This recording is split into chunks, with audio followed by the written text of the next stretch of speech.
Hi സുഹൃത്തുക്കളെ, അപ്പോൾ നമ്മൾ ഇന്ന് ഉണ്ടാക്കുന്ന നല്ലൊരു അടിപൊളി ചിക്കൻ കട്ട്ലേറ്റാണ്. നല്ല ടേസ്റ്റായിട്ടും നല്ല ക്രിസ്പി ആയിട്ടിരിക്കുന്ന ചിക്കൻ കട്ട്ലേറ്റ്. അപ്പോൾ അതിനായിട്ട് ഒരു പാത്രം എടുത്ത് അടുപ്പത്ത് വെച്ച് പാത്രം ചൂടായി വരുന്ന സമയത്ത് വെളിച്ചെണ്ണ ഒഴിച്ചു കൊടുക്കാം. എണ്ണ ചൂടാകുമ്പോൾ ചെറുതായിട്ട് അരിഞ്ഞ് വെച്ചിരുന്ന സവാള ചേർത്ത് കൊടുക്കാം. ഇനി സവാള ചെറുതായിട്ടൊന്ന് മൂത്ത് വരുമ്പോൾ അതിലോട്ട് നമുക്ക് ഇഞ്ചിയും വെളുത്തുള്ളിയും പച്ചമുളകും കൂടെ ചതച്ചതുണ്ട്, അതും കൂടെ ചേർത്ത് കൊടുക്കാം. ഇനി ഇതിനെ മിക്സ് ചെയ്ത് ഒന്ന് വേവിച്ചെടുക്കാം. ഒരല്പം ഉപ്പും കൂടെ ചേർത്ത് കൊടുക്കാം.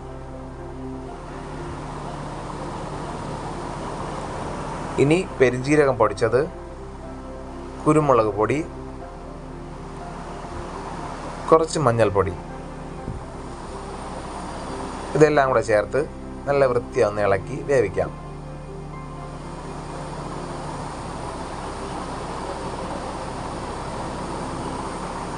ഇനി ഒരല്പം മുളക് പൊടിയും കൂടെ ചേർത്ത് കൊടുക്കാം. അപ്പോൾ മസാല ഇത്രയും മതി. ഇനി വേവിച്ച് വെച്ചിരിക്കുന്ന ഉരുളക്കിഴങ്ങ് അതും കൂടെ ഇതിൽ ചേർത്ത് നല്ല വൃത്തിയൊന്ന് ഇളക്കിയെടുക്കാം. നമ്മൾ ചിക്കൻ വേവിച്ച് വെച്ചിട്ടുണ്ട്. ചിക്കനും മഞ്ഞൾപ്പൊടിയും ഉപ്പും കൂടെ ഇട്ട് വേവിച്ച് ചെറുതായിട്ട് പൊടിച്ച് വെച്ചിട്ടുണ്ട്, അതിന് ഇതിൽ ചേർത്ത് കൊടുക്കാം. നമ്മൾ മിക്സിയിലാണ് ചിക്കൻ പൊടിച്ചെടുത്തത്. ഇതെല്ലാം കൂടെ ചേർത്ത് വൃത്തിയായിട്ട് ഇളക്കിയെടുക്കാം. ഇനി മല്ലിയിലയും പുതിനയിലയും കൂടെ ചെറുതായിട്ട് അരിഞ്ഞ് അതും കൂടെ ഇതിൽ ചേർത്ത് കൊടുക്കാം. അപ്പോൾ ഇത്രയേ ഉള്ളൂ നമ്മുടെ കട്ട്ലേറ്റിൻ്റെ മസാല റെഡിയാകുന്നത്. ഇനി ഇതെല്ലാം കൂടെ നല്ല വൃത്തിയാന്ന് ഇളക്കി ഇതിനെ മാറ്റി വയ്ക്കാം. അതിനുശേഷം ഒരു ബൗൾ എടുത്ത് വെച്ച് അതിലോട്ട് 2 കോഴിയുടെ മുട്ട പൊട്ടിച്ചൊഴിച്ച് ആവശ്യത്തിന് ഉപ്പും കൂടെ ചേർത്ത് ഇതിനെ വൃത്തിയായിട്ട് മിക്സ് ചെയ്തെടുക്കണം.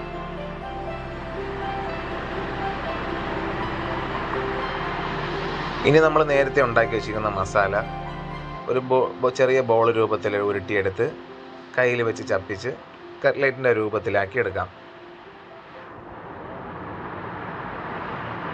ഇതുപോലെ ഇനി ഇരിക്കുന്ന എല്ലാം അതുപോലെ ആക്കി എടുക്കാം. നമ്മളെല്ലാം അതുപോലെ ആക്കി എടുത്തിട്ടുണ്ട്.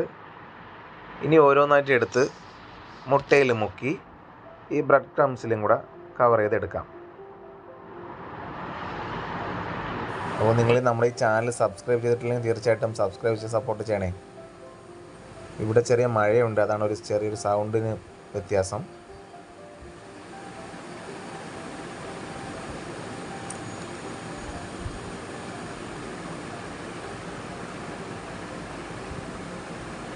അപ്പോൾ എല്ലാം നമ്മൾ റെഡിയാക്കി എടുത്തിട്ടുണ്ട്. ഇനി ഇതിനെ പൊരിച്ചെടുക്കാം. ഓയിൽ ചൂടായി വരുമ്പോൾ ഓരോന്നായിട്ടിട്ട് നമുക്ക് പൊരിക്കാം. അപ്പോൾ കട്ട്ലേറ്റ് ചൂട് എണ്ണയിലോട്ട് ഇടുമ്പോൾ ശ്രദ്ധിക്കണം, കയ്യിൽ ചൂടെണ്ണ തെറിച്ച് കഴിഞ്ഞാൽ ഉറപ്പായിട്ടും പൊള്ളും. അതുകൊണ്ട് ശ്രദ്ധിച്ച് മാത്രമേ എണ്ണയിൽ കട്ട്ലേറ്റ് ഇടാവൂ. അതുപോലെ തന്നെ തീ കുറച്ച് വെച്ചിട്ട് വേണം ഇത് വേവിക്കാനായിട്ട്. കാരണം തീ കൂട്ടി വേവിച്ച് കഴിഞ്ഞ് കഴിഞ്ഞാൽ കരിഞ്ഞു പോകാൻ ചാൻസ് ഉണ്ട്. പുറം മാത്രം കരിഞ്ഞു പോകും, ഉള്ള് വേഗത്തില്ല. അതുകൊണ്ട് തീ കുറച്ച് വെച്ച് വേവിച്ച് കഴിഞ്ഞാൽ ഉള്ള് വെന്ത് കിട്ടും. 1-2 വട്ടം തിരിച്ചും മറിച്ചോട്ട് വേവിച്ചെടുക്കാം.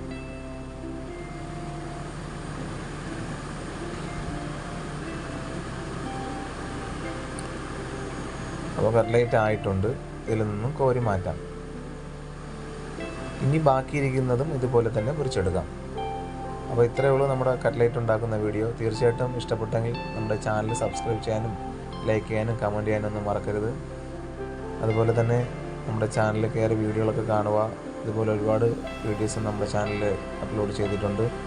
അപ്പോൾ ഇനി ഇതുപോലത്തെ നല്ല അടിപൊളി വീഡിയോസുമായി വീണ്ടും കാണാം.